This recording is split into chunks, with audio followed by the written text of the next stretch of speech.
मिरजमध्ये 15 वर्षीय मुलावर यशस्वी मेंदू शस्त्रक्रिया, सेवा सदन हॉस्पिटलने वाचवला चिमुकलाचा जीव। सेवा सदन हॉस्पिटल मिरज येथे अत्यंत गंभीर अवस्थेत दाखल झालेल्या 15 वर्षीय मुलावर वेळेत व अचूक उपचार करून डॉक्टरच्या टीमने त्याचा जीव वाचवला आहे। खेळत असताना अचानक चक्कर येणे, तीव्र डोकेदुखी होणे आणि काही वेळातच बोलणे बंद होऊन बेशुद्ध पडणे अशी लक्षणे दिसताच मुलाला तातडीने सेवा सदन हॉस्पिटलमध्ये दाखल करण्यात आले। रुग्णालयात दाखल होताच इमर्जन्सी सिटी स्कॅन करण्यात आला। तपासणीत मेंदूमध्ये रक्तस्राव झाल्याचे आढळून आले। हा रक्तस्राव नेहमीच्या जागेपेक्षा अत्यंत अवघड ठिकाणी असल्यामुळे परिस्थिती अधिकच गंभीर बनली होती। पुढील तपासणीसाठी DSA अँजिओग्राफी केली असता मेंदूमधील रक्तवाहिन्यांमध्ये AVM असल्याचे निदान झाले। ही स्थिती जीवघेणी असल्यामुळे तातडीची मेंदू शस्त्रक्रिया करणे अपरिहार्य होते। सेवा सदन हॉस्पिटलचे न्यूरोसर्जन डॉक्टर सुधांशू रेवतकर यांनी रुग्णांच्या कुटुंबियांना परिस्थितीचे गांभीर्य समजावून सांगितले। कुटुंबियांची संमती मिळताच अत्यंत अचूकतेने AVM एक्सिशन शस्त्रक्रिया करण्यात आली। डॉक्टर सुधांशू रेवतकर म्हणाले, रुग्णाची अवस्था अत्यंत नाजूक होती।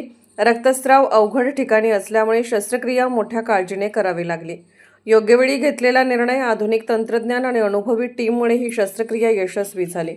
शस्त्रक्रियेनंतर दुसऱ्याच दिवशी रुग्ण बोलू लागला, सर्वांना ओळखू लागला आणि त्याच्या अवयवांची हालचाल पूर्ववत झाली।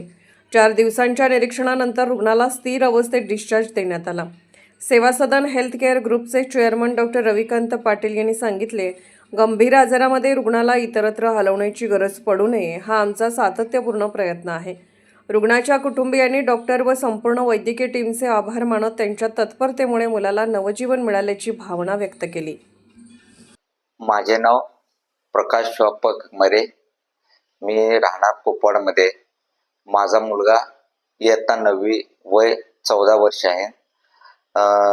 गेल्या आठवड्यामध्ये रविवारी त्याला अचानक चक्कर आली। चक्कर आल्यामुळे थोडा तो बेशुद्ध पडला। त्यावेळेस आम्ही तिथल्या संडे असल्यामुळे मोठे दवाखाने बंद असल्यामुळे लोकल दवाखाना आम्ही दाखवले। तिथून थोडा जो मान आणि जरा उलटी करून घेतल्यामुळे आम्ही पुढे त्याला अमर पाटील सर यांच्याकडे ट्रीटमेंट सर नेलो। मग त्यांनी सर्व तपासणी वगैरे केले। त्यानंतर त्यांनी लक्षात आलं की साधारण डोक्याच्या साईडला कुठे का प्रॉब्लेम आहे, म्हणून त्यांनी CT स्कॅन व MRI करायला सांगितले आम्हाला। आम्ही ते दोन्ही करून घेऊन आलो आणि ते रिपोर्ट त्यांनी बघितले। त्यानंतर त्यांनी सुधांश सरांना च्याकडे ते रिपोर्ट पाठवून त्यांची चर्चा करून ते बघितले। त्यानंतर असं हे झालं की त्याच्या डोक्याच्या एका साईडला ब्लड आत सर्क्युलेशन झाल्यामुळे त्याची डोक्याची सर्जरी करायला लागणार। त्यामुळे आम्ही एवढं घाबरलो की म्हणजे आमची पायाखालची जमीन हे झाली, कारण एवढं लहान वय 14 वर्ष म्हणजे काहीच नाही। त्यामुळे आम्ही नवरा बायको, काका, त्याचे मावशी, काकू सगळेच आम्ही चिंतेत होतो की एवढ्या लहान वयात त्या माझ्या मुलाचे हे झालं।